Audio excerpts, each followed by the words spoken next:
鬼だるまオコゼ捕獲します、この手で。おいめん。はい、さい記事です。本日は2023年1月12日でございます。気温がね20度を超える猛暑日になってるんだけど、冬でも沖縄だったらこういう風に稀に暖かくなる日付が1月2月、そういった寒い時期でもあります。こちらが今日の僕の寝床です。大潮の日はここぐらいまで水が来るので、水を感じながらここで寝ております。ちなみにここでじっとしてるだけでこういった靴が流れ込んでくることがあります。これは大事な僕の左足の靴になります。そしてお水もあります。飲んでみます。甘くて美味しい。今日はね、冬の時期は海が荒れて海に出れないことが多いんだけど、今日は晴れて南風が吹いてて海に出れるので、海辺を散策してどういった生き物がいるのか探しに行きたいと思います。レッツゴー。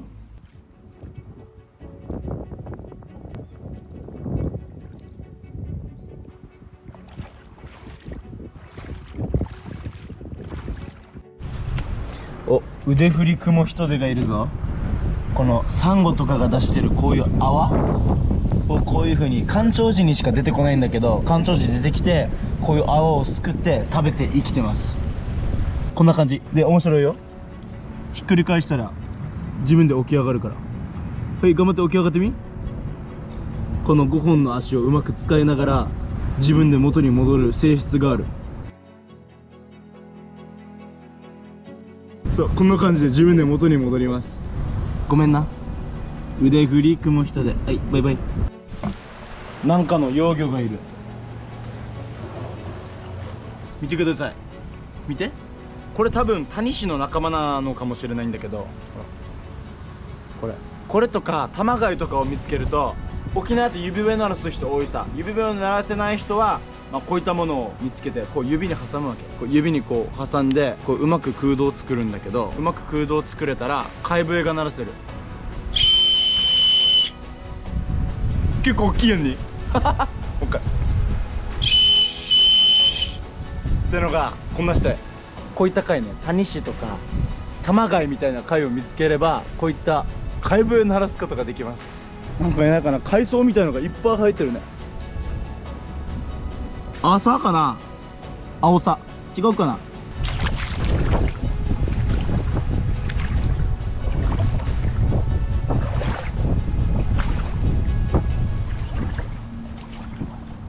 お、皆さん魚いるの分かりますか？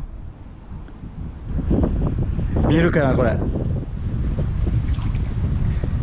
めちゃめちゃ猛毒魚が隠れてます。こういった岩場の隙間の方とかにいたりするんだけど、名前聞いたことある人はいると思う。鬼だるまオコゼ、ハブの30倍の毒を持ってるって言われてる猛毒魚が今ここにいます。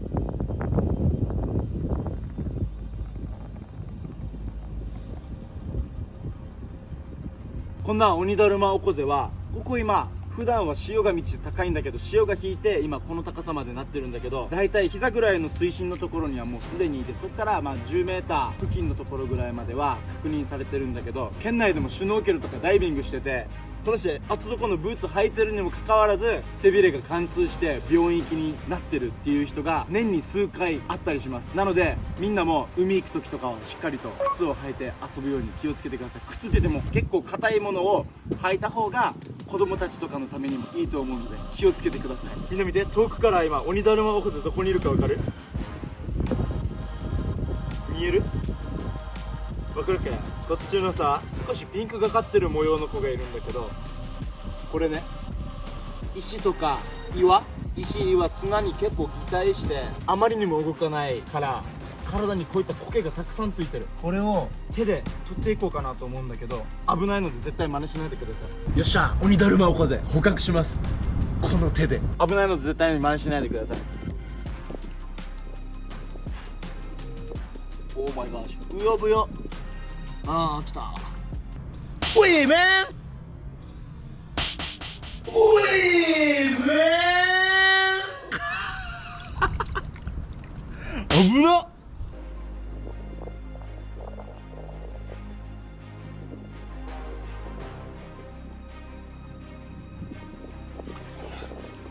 おお、鬼だるまオコゼ結構重たい、2、3キロあります。ということで、この鬼だるまオコゼの毒なんですけど、沖縄に生息する毒ヘビハブの30倍の毒持ってるって言われてて、ハブはだいたい成人男性2人殺す毒、鬼だるまオコゼはその倍の成人男性4人殺すぐらいの強い毒があるって言われてて、今これビニール袋なんだけど、背びれに刺したら噴出すると思うわけよ。毒噴出すると思うのでやってみたいと思います。実験です。だいたい背びれ11本から14本あるらしいんだけど、この子何本ある？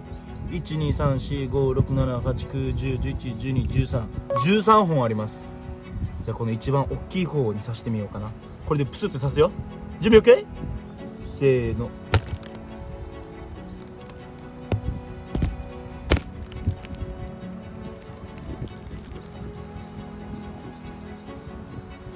穴が開いただけやさこの袋の中に鬼だるまの液を抽出する作戦は失敗したんだけど、こんな感じで踏んづけたら背びれからピュって毒腺からつながってるこの毒の液を噴出するので、浅場に行く時は絶対に気をつけてください。で、鬼だるまオコゼのこの毒はタンパク質毒で、熱を与えるとタンパク質が消えるので、もし刺さった場合は40度以上のお湯にこの刺された部分をつけるか、ライターで炙ったりすると毒が消えて良くなったりすることもあるので、一つの知識として覚えてたらいいと思います。それではさばいていきます。よっしゃーということでビーチの方まで移動してきました。じゃじゃじゃん、圧倒的存在感、鬼だるまオコゼでございます。あまりにも動かないことから英語ではストーンフィッシュ、岩の魚、石の魚っても言われてるんですけど、そんな鬼だるまオコゼちゃんを今日は美味しく調理していきたいと思います。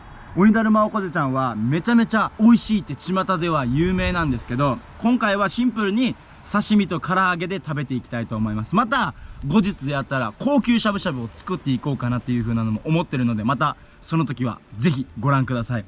そんな鬼だるまオコゼちゃんちょっと観察するよ。まずなんといってもこの模様、本当に石みたいじゃない？本当に動かなすぎて石みたいなんですけど、このね目の周りもね、骨の作りがボコボコしてんの。ボコボコ、ゴツゴツ。これが本当に岩みたいな感じなんですけど、こういったところはブヨブヨ。あとは、ほら、見て。こういうところさ、胸びれのところ、胸びれのこの下の部分とか、こう剥いだらさ、見て。苔本当に動かなすぎて体中に苔がついてるんです。それが鬼だるまオコゼちゃんです。で、ここにもくぼみがあるんだけど、本当に岩に擬態してて、目はちなみにこの、出っ張ってるこのくぼみの中にあります。この2つが目で、じっとして上を泳いでくるエビだったりカニだったり小魚を食べるので、口は上の方向を向いてます。こう普段はこう口閉じてるね。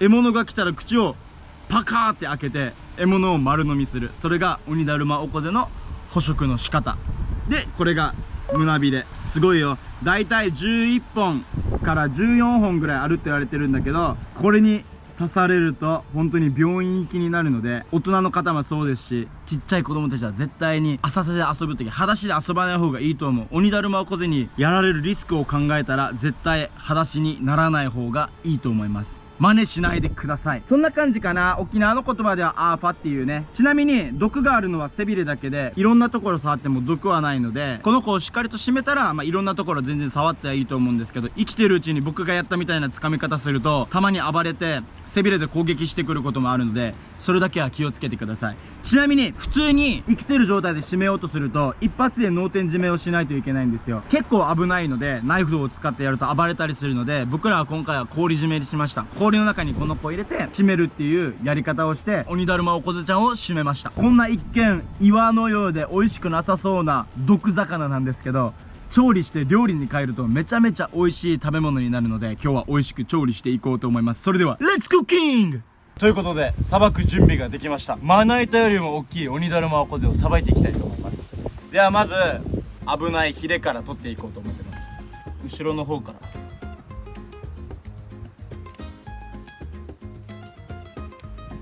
おー、怖いね。調理する前に危ない毒針を除去していきます。 OK。 これが鬼だるまオコゼの背びれについてる毒針です。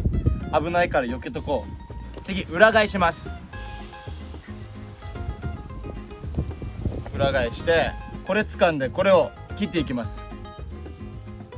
皮がすごいブヨブヨ、見て、太ってた人の脂肪みたいだ。これを落として、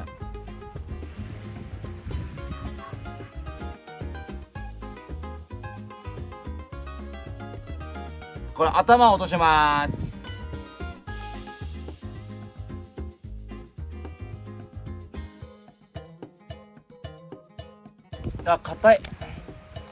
硬いところはハサミでやってます。やってる。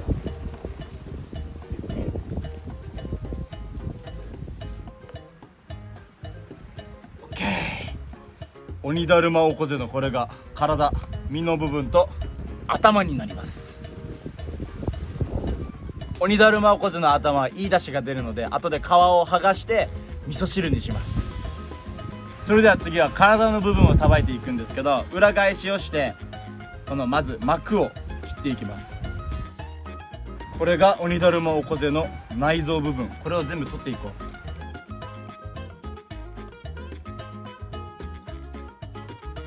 う。オッケー。鬼だるまおこぜの肝臓、肝は刺身で食べれるので、今日はこの子も刺身で食べていきたいと思います。頭と体を切り離し終わったら、次は鬼だるまおこぜの皮をひたすら剥いでいきます。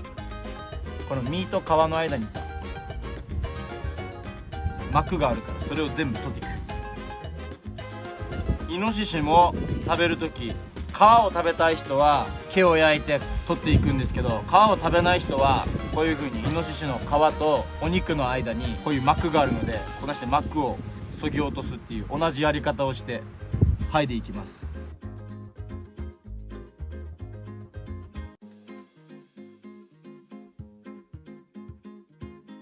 オッケー。皮を剥ぎ落としました。オッケー。ではここまで来たら胸びれを2枚削ぎ落とします。オッケー。胸びれ2枚、ここまで来たらハリセンボンに似てます。この状態で3枚おろしにすればもう食べることができるんですけど、今日は半身だけ食べるので2枚おろしにしていきます。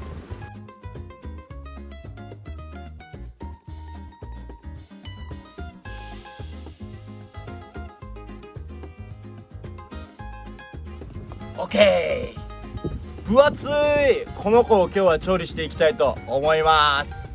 薄皮が残ってたからこれ剥ごうね。手で剥げるっぽい。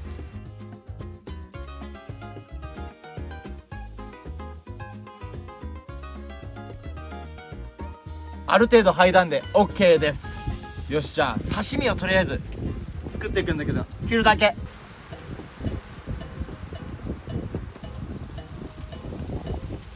結構ブリブリしてる。バラが咲きましたとりあえず刺身はこれで今回は食べたいと思います。初めてのバラ作りいかがでしょうか。次は唐揚げにしていくんですけど、食べやすいように一口サイズで切っていきたいと思います。よっしゃ、今回はこれだけ唐揚げにしていきたいと思います。それでは揚げていこう。肝を食べるのも忘れてたので、肝も刺身でいただきたいと思います。これすごい、すげえブルブル。ちょっと照明素あるからこれ乗っけような。オッケー。では唐揚げをやっていくんだけど、塩コショウで下味した鬼だるまおこぜの身を今小麦粉につけてます。これを揚げていく。レッツゴー。あ、いいね。3、4、5、6、ラスト7。美味しくなりますように。これで上がるのを少し待っていきましょうね。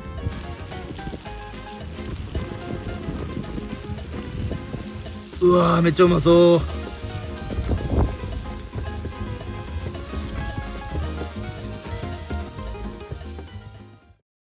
ということで初めての鬼だるまおこぜ、少し苦戦したんですけれども、ここまで調理することができました。こちら鬼だるまおこぜの刺身、バラを巻きました。そしてここが肝ですね、肝臓になってます。で刺身は醤油とわさびをつけて食べるんですけど、肝はごま油に塩を混ぜたタレで食べるのが美味しいと聞いたので、そのタレを使って食べていきたいと思います。こちらには鬼だるまおこぜちゃんの顔があります。これは食べ終わったら持ち帰って味噌汁にしていただきたいなと思います。そしてこちらが鬼だるまおこぜの唐揚げです。それではいただきます。何からいこうかな。刺身からいきましょう。外側に巻いてるのから食べていきたいなと思います。それでは刺身、見た目は綺麗な白身魚です。いただきます。弾力がすごい。動かない分柔らかいのかなと思ったけど、身はしっかりしてて美味しい。すごいコリコリします。噛んでる音聞こえないかな。それぐらいコリコリしてて美味しい。ハリセンボンも食べると筋肉質な感じなんですけど、それとハタの魚の肉質に似たような感じがして美味しい。肉も質素じゃなくて旨味があって、噛めば噛むほど美味しさが出てくるので美味しいです。これが高級魚って言われるのは分かるなって感じ。よく沖縄で泳いでるイラブチャーとかよりは全然質の違う美味しいお魚です。じゃあ見て、次は肝臓を食べていきます。ごま油と塩のタレにつけていただきます。うわ、めっちゃ濃厚。なんて言えばいいんだろう。臭みは全くなくてすごい甘い。何に例えたらいいのか全然思い浮かばないんだけど、牡蠣食べた時のクリーミーな感じの感覚に似てるかもしれない。でもまた牡蠣とは違う甘みと旨みがある。このごま油と塩のタレがめっちゃ合うかも。美味しい。めっちゃ甘い、クリーミー。よっしゃ。じゃあ最後、この鬼だるまおこぜの唐揚げを食べてみたいと思います。塩コショウで味付けしてるのでもそのまま食べる。いただく。うわ、ホックホク。美味しいけど普通に美味しいくらい。めちゃめちゃうまいでもないかもしれない。唐揚げは今のところハリセンボンが一番美味しいかな。でも全然普段食べてるイラブチャーとかそういったブダイ系の魚よりも味が濃ゆくて肉質も良くてめちゃめちゃ美味しい魚です。鬼だるまおこぜ、ごちそうさまでした。ありがとうございました。ということで初めて食べた鬼だるまおこぜ、めちゃめちゃ美味しくいただきました。肝と身の刺身、そして身を一口サイズに切って調理した唐揚げ、どれも美味しくいただけました。友達から聞いたんだけど、鬼だるまおこぜはしゃぶしゃぶにすると美味しいという話も聞いてるので、次回もし見つけたら自分で森か手で取って綺麗にさばいてしゃぶしゃぶまで調理していけたらいいなと思います。それではまた次の動画で会いましょう。この長命草が僕は大好きです。